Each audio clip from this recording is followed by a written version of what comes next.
Nearly half of the average home's energy costs go to heating and cooling your home. Here are some helpful summertime tips from Fairfax County to help you step up to savings and keep the energy you paid for where it belongs, inside your home. Make your thermostat your friend. Every degree you turn it up means lower bills in the summer. Try setting it to 78 while you're home and 85 while you're away and see how it goes.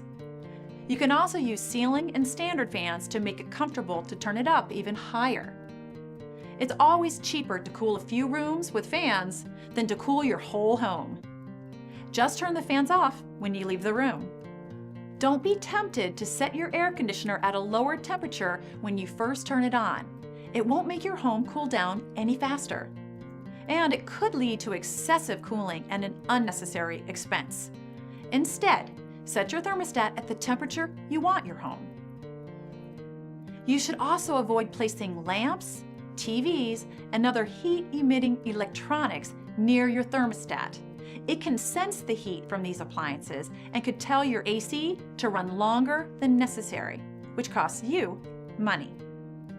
Taking a summer vacation? Get easy savings by turning your thermostat way up and keeping it on hold at that temperature, or even turn it off entirely and close the blinds. Outside your home, consider planting trees on the south and west sides to help shade your house. You can also shade your AC compressor to keep it from working harder than necessary, which will help it perform more efficiently and last longer. Thanks for watching. We hope you feel inspired to step up to savings.